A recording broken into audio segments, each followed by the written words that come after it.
Are you conscious of your evolution? Or still stuck waiting for the revolution?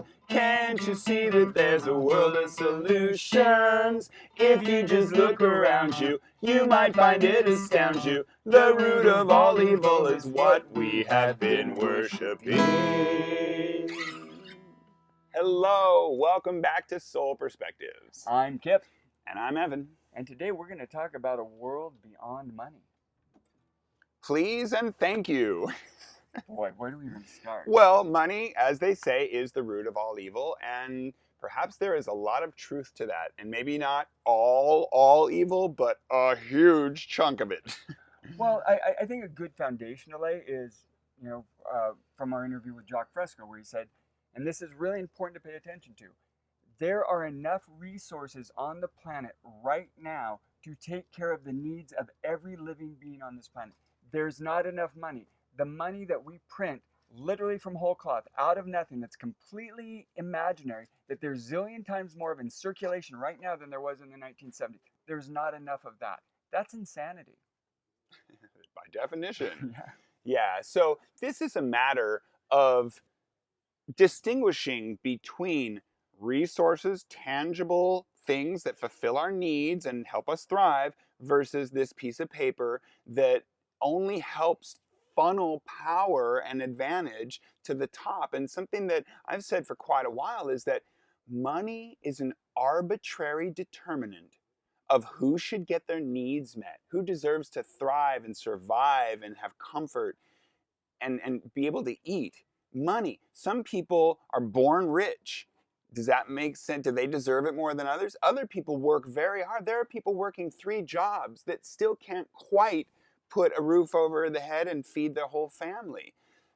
That's pretty arbitrary. There are good people who are sweet, loving, kind, helpful people who volunteer and they're barely affording their medicine. There are seniors who have to decide, and not just seniors, people of all ages, who have to make the choice between, do I buy my medication or do I eat? That is real, going on right now. And there are people who are evil, who do heinous things, who are living in the lap of luxury. Let's face it, we all are aware of that.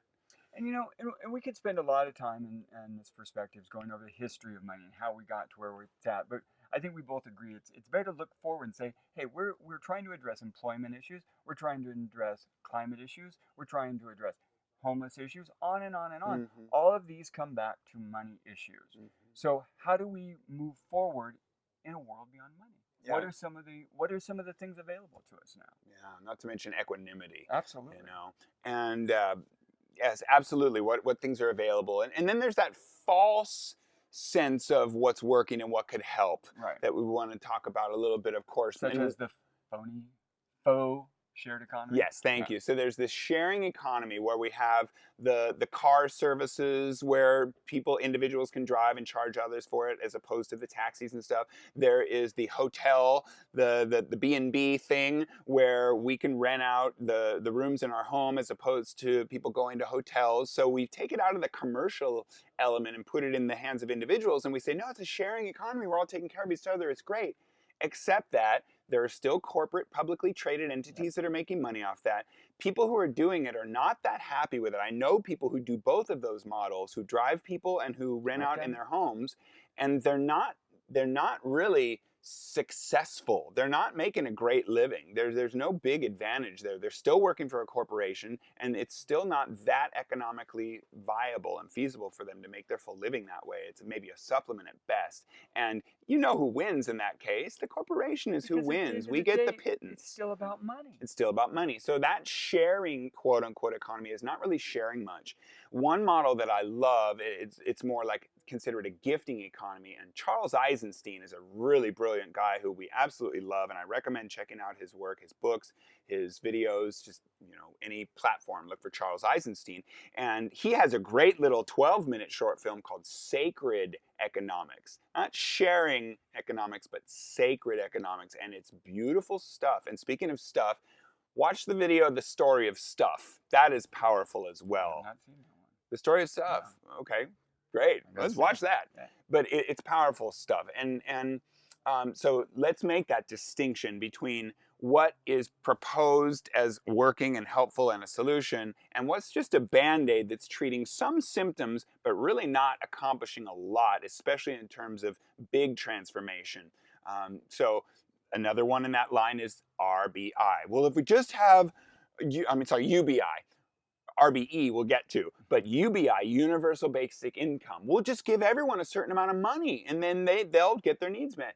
No, then they're going to keep buying things and supporting this system that causes all these problems to begin with. It's not a solution. Universal Like, basic income is not a solution. It's not even a stopgap measure because, again, it supports the things that are harming us on our planet and preventing us from getting our needs met more across the board universally. to paraphrase Roxanne Meadows, also from the Venus Project, this moneyed system that we're a part of, the problems it creates for us are endless. They're endless, and like she says as And well. the problems, to finish that, the problems are profit. Yes, problems for profit. And the thing is she says as well, we're plundering our resources just to keep selling. I was called for jury duty one time, and I actually like the idea of jury duty. I know it's cool to hate jury duty and want to get out of it, and I think it's interesting, and I always felt it was instilled in me. I was programmed as a kid to believe that voting and doing jury duty are just your civic duty. You just do it. It's your responsibility. When you get called, you do it. When it's time to vote, you check the box. And so I had never been on a jury. I'd been called and then never called, and then maybe I get questioned and released, whatever. And this time I was the closest I had ever been. And I had this epiphany. And I realized the work we're doing here is so important, so valuable, such a contribution to our human family and our future and our potential for sustainability and helping people get needs met who are suffering and in lack. And I'm sitting there in the courtroom, and now it's my turn to get interviewed by the judge. He says, "You've heard everything here. Is there any reason you can't be impartial?" And I glanced over at this long, fancy wooden table that they had bought with our money at the courthouse, and this row of lawyers sitting there with mountains, literally piles this high of paperwork. And that was it. I said, how can I sit here in good conscience looking at reams of paper representing forests of trees, get this, that nobody will ever Ever. read? They'll never Ever. read them. It's just printed for formality. We are plundering our resources for nothing, for a bureaucracy. Ludicrous. Literally squandering them. Just wasting them, making products of planned obsolescence. There was a point in time in this country's history where Made in America meant something. You meant something. You built Durable, something that's going to last. You were gave proud our of what people you meant. jobs. Yeah. Those days are gone in large part. For the vast majority of people, gone entirely. Because once you make it and it works well and people never need to buy another one, you're out of business. Well, and this brings us back to what a true sharing economy, a true shared economy, as Jacque envisioned, which was like a library. And what people really want, as Jacque describes, is access to things, access to fulfill the needs that they have. Think about it. How much stuff do you have around your house, your car, your vacuum cleaner? How often do you use that stuff? It's just sitting around most of the time. We have to be surrounded by everything we want right now, even though there's no possible way we can do any more than one thing at any given time. So all of this stuff is just sitting here when it can be used by somebody else. It also doesn't invite us to make the highest quality stuff because we don't care. Now it's like, break down, I'll go get another one because I've got to fulfill my want. Now in a true shared economy, you're going to want to make stuff that lasts and you're going to pool your intellectual resources, like say what we experienced at CES, where it's just tons and tons of repetitive technology, smart homes, television, on and on and on, and you're just going, oh my God, it's just junk, more junk on junk, none of it addressing any of the problems that we're facing, the challenges, or offering solutions to the myriad of challenges that we've created from ourselves, from the system. We went to the CES conference, and that video's coming soon. We got lots of footage to go through, but we really went there looking for the latest innovations and where is technology helping us. And the problem is when it's done in the name of keeping a company viable, It has to be obsolete or you won't keep buying. Everyone's trying to do something a little different from everyone else to set themselves apart. So no one's really doing it the best. They're just doing their own Right. little version. None of it's serving any of us except the people who are directly selling those things and earning a living. And we all need to earn a living. Everyone, the bottom line of money is we're all just trying to put food on the table and feed our family. We need a roof over our heads, clothes on our body, food on the table, clean water to drink, energy and transportation when necessary, and medical care. Those are the needs of humans. And yet we're fulfilling them in such bizarre ways that really don't make sense. They're not efficient, they're not effective, they're not necessarily affordable. When they're affordable, it's cheap junk.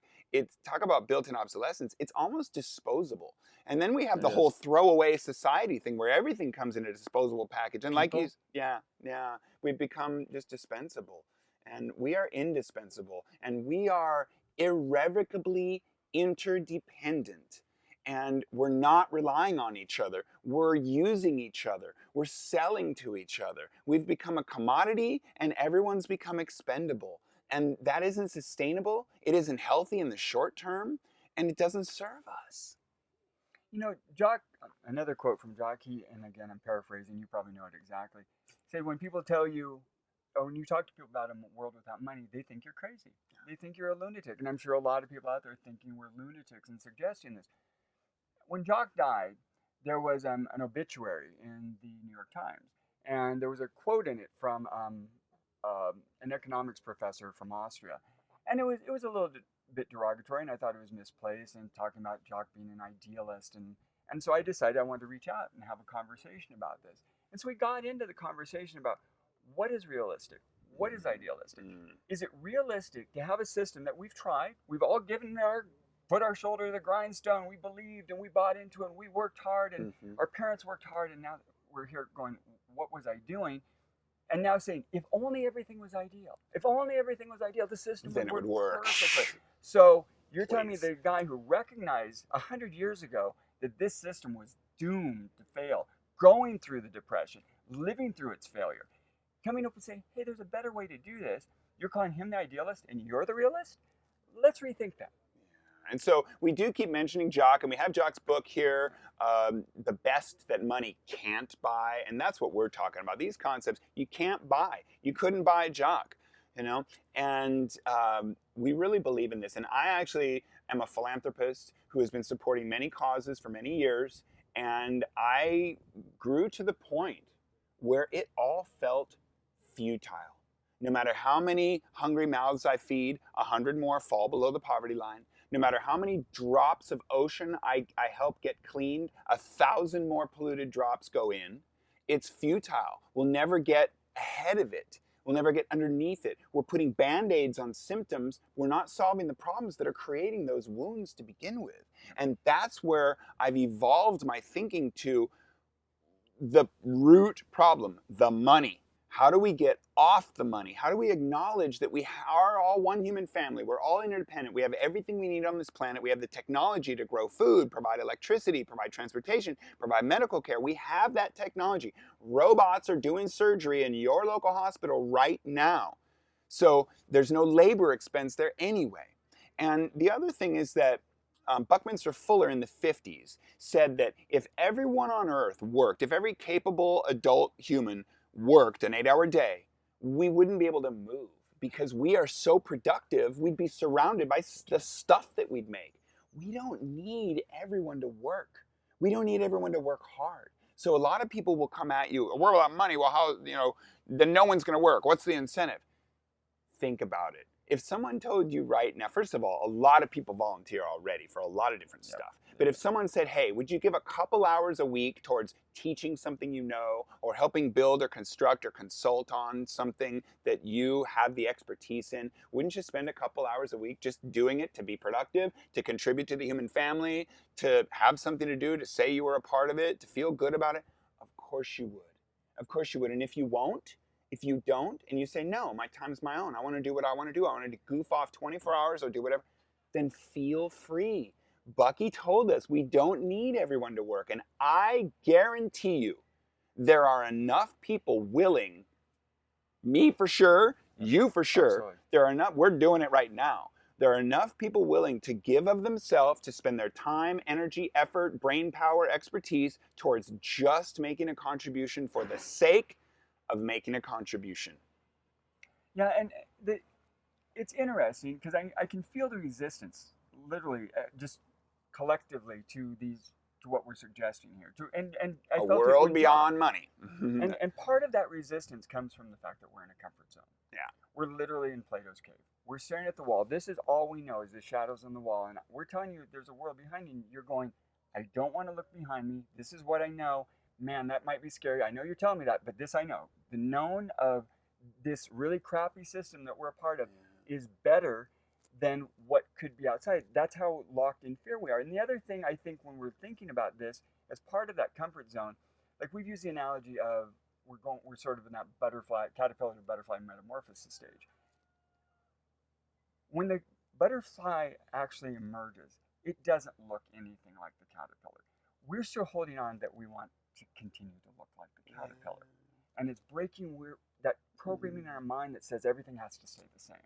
Which leads us nicely into what Jacque's talking about, a resource-based economy. Thank you. Yeah, I was going there too. So Jacque Fresco and Roxanne Meadows founded this project, this entity, this group of ideas and plans called the Venus Project. And we absolutely support and condone the Venus Project. As a philanthropist, it's pretty much the only thing I support now. I've channeled all of my philanthropy into this one cause. And I learned that from a friend a while back about rather than give a little bit to a whole bunch of charities, support one and go volunteer and give them all any of your philanthropic money, your charitable money you have available. Give it to that one. Help that one thing flourish. This is the one thing I believe as a bona fide philanthropist who just has given away money for years. It's the only thing I really feel confident, comfortable, worthwhile supporting is the Venus Project. And not only there's their resource-based economy where we declare all of the resources on this planet the common heritage of us all. Yeah. All beings, all animals, plants, and all living things. But we, this highly evolved, intelligent creature, are the custodians. We have the knowledge to take care of the environment and create an environment where life can thrive. So let's take that responsibility and do something with it. So that's why I believe in the Venus Project as the underlying solution to all of these myriad problems. The divide and conquer, the exclusion, the lack of equanimity, the scarcity, the fear of scarcity, the lack, Absolutely. the suffering, the people who don't have medical care, the people who have to choose whether to get their meds or their food. In fact, It solves it all. The illusion of scarcity. Yeah. We have abundance. And when we have corporations who rely on selling things like the medications, influencing the politics, influencing what gets taught at medical school. Let me say that again. Medical industry who stands to profit from selling us drugs and procedures we don't need get to decide what goes in the textbooks that your doctors study. No joke. That is dangerous. What Jacque says is when money is the determinant, that's a very dangerous world. Well, and a personal story that just that fits into that nicely that I just experienced yesterday. As you know, I've been dealing with a serious head injury for 4 years now from a car accident, and I finally I just was really frustrated with the medical establishment that I was going to see, and so I went and saw a new neurologist. And part of the conversation we got into pharmaceuticals because I wanted to clear.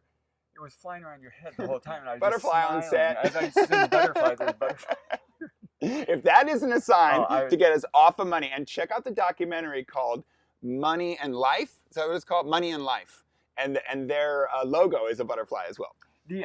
So anyway, when I was talking to him, he was talking about because one of the things I established with him, I said, I'm not here looking for any drugs, okay? I'm here to figure this out. I don't need a prescription. And he even sort of stopped me from, I'm not worried about that. I said, I'm not worried that you're worried about it. I want to break away that barrier of communication so we can. He goes, oh, you understand the medical establishment, don't you? And then he started telling me what it was like going to medical school, and he was at the end of the whole opiate thing. where they were in school. You don't know pain. If a person tells you in pain, give them whatever they want, as much drugs as they want. Now it's flipped around upside down. Yeah, now they're taking them away. Yeah, so it's We have an literally to opioid Evan's epidemic. point, It's they're just programming flipping back whatever and the forth. pharmaceutical companies want. That's what they go Yeah. along with to say. And another great story, and this is in the news more and more, is Lyme disease. There's a really great film called Under Our Skin. And the fascinating thing is not only do you learn about Lyme disease, which is a really fascinating illness, and I highly recommend people learn more about it, but you also learn how insurance companies decide how they're going to take care of diseases. There is a cure for Lyme disease. You give high doses of antibiotics over a long period of time, and it will kill the disease. The problem is the medical establishment doesn't want doctors to do that. And if you're a doctor and you were to go and prescribe these antibiotics and cure your patient, you would be sued by the insurance company for hundreds of millions of dollars for prescribing medicines that they didn't determine. Now, what they want to do is they want to take this disease and break all it down into its individual components. So then each insurance company, each pharmaceutical company can own a little part of it and say, well, we've got the cure for this, we've got the cure for this. Then they'll say it's an actual disease and you can go and treat it. Our lives are hanging in the balance here, and money is the tool with which they are having their way with us. Yep. Think about that. For how long do you want to allow that to be the case? So this idea about the library for everything, and yet if that's owned by someone and someone's making money off it, no. We need non-profit tool libraries, musical instrument libraries, we have the book libraries, but it ends there. Camera libraries, etc., where people can get access to the things they need to create, to live, to thrive, to share, to provide for others, and not pay for it, and no one makes money off it. And it helps solve the problem of crime. Because if you have all your needs provided for and your wants in large part, why would you go commit crimes? And to back up a little bit, you mentioned the common heritage aspect of the resource-based economy. This isn't a new idea, people. This idea that we're connected to everything, that the earth is ours to share. The indigenous peoples all over the world understood this for thousands of years before we said you're savage and stupid. We stopped worshiping our mother, Gaia, Earth, and the beautiful sun that gives us, combined, gives us our life and everything on it. We stopped worshiping those and we started worshiping these arbitrary flags that determine which patch of dirt you get to live on and which patch of dirt I get to live on. And you know what? I think that just divided. We're one human family. Absolutely. And we're completely interdependent. And that whole fundamental integrated concept is blown up when you say, don't cross that line in the dirt or I'm going to shoot you. And don't cross that line in the dirt unless you have a passport that says you're allowed to leave. And here's the thing, people.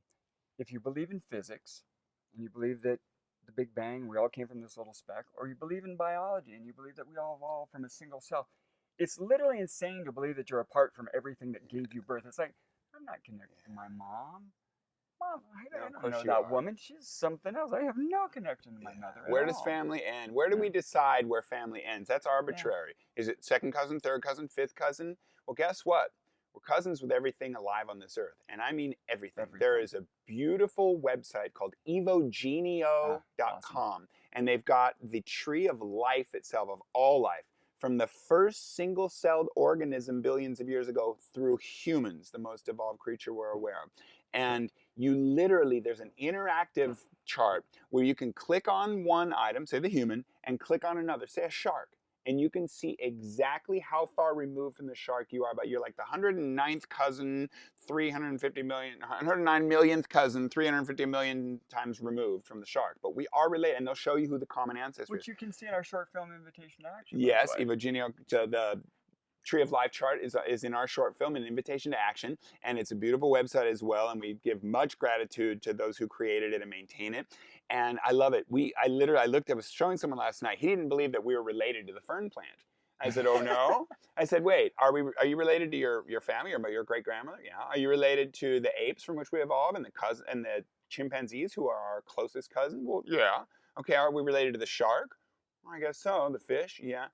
Well, guess what? Those evolved from the same things that evolved those plants, the fungi. It all started with the bacteria, the single-celled organism. So that amoeba is our great-great-great-great-great-great-great-great-great-great-grandpa. You know, it's actually a distant cousin, but it's family nonetheless. Let's treat each other as though we are. Let's just recognize the fundamental science that all biology and botany are related, You know, and care for them as though they are our family. And that's what the native wisdom, that's a big absolutely, part of that native wisdom is. absolutely, Let's and take from it and just run with it. because if you understand your connection, your relation to something, you can't abuse it the same way.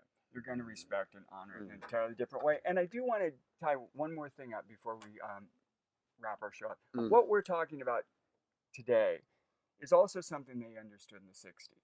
The difference between now and what the counterculture had done in the 60s, yes, they were dead on in so many fronts, and let's get away from the system, go to the commune. The ask was a lot for the vast majority of people. Give up everything, move from the 50s, give up your houses and your jobs. What are you people talking about? You lunatic hippies. They were dead on. But what they didn't have, they didn't have elders to guide them, and they also didn't have a place for them to go. This is the place to go now. The Venus Project is the place. We support it and endorse it fully. We have a page on our website devoted to it. We've made a beautiful documentary featuring the last interview of Jacque Fresco's life at age 101. We went to Venus, Florida to meet them, to interview them, to see their property, to see their plans and their models firsthand, and it is very impressive. They also had a museum exhibition devoted to the 100 years of Jacque's life where he was creating, and it is a powerful piece coming soon. The trailer is on our website, and the film's coming this fall, and it's powerful. And this is where our hearts are, supporting the Venus Project, the resource-based economy, and the value system that goes along with it. They've written all the plans. They've written curriculum for schools. We teach people at a young age that this is the way we do it. And like Jacque says, once we do this, our kids, our next generation, they're going to say, why didn't you do this sooner? Why on earth couldn't you see that this wasn't healthy for anyone? Even the people at the quote unquote top, Absolutely. they're not necessarily They're happy. not. They're not thriving. They're Yeah. gluttons, and they're the ones with the heart disease and the cancers and the gouts because they've got the money, so they're living the fancy high life. I know, I've been there, and it's not what it's cracked up to be. It really isn't. And you know what? At the root of all of this, the Beatles had it dead on. Money can't buy you love. Yeah. Would you rather have love or money? That's the perspective. Money can't buy you love, folks. Love is what you are. This is all a matter of perception. We're here to help offer some perspectives that might help us shift the way we perceive what's going on, how it got that way, and what might help to evolve it forward. We believe in consciously evolving individually, collectively, our culture, our way of living, our way of being. So go to souldocumentary.love and find out more about the Venus Project. And tune in next week to Soul Perspectives. We're here every week to give you some new perspectives on things. We love you. We're grateful for your being here. Join the conversation. Click down below. If you like the video, like it. If you hate it, click the anger button. Click the sad if you feel sad that this is the way it is. And it's hard to envision a way through, but we're here to show you a way through. Let's do this. This is our life story to write. Let's make it a love story once and for all. Let's take care of all of our fellow humans, our human family, and by proxy, therefore, all living things on Earth and the precious planet itself. A lot of people worried about the planet and where it's going, and climate change and pollution and destruction and deforestation and ocean acidification and all that. We're losing coral reefs, all that stuff. A lot of people are worried about that. Then let's get out and do something real and big and tangible. So it's all a matter of perception. Come share in the love with us. We love you. We'll see you soon. 2, 3, 4. It's all a matter of perception.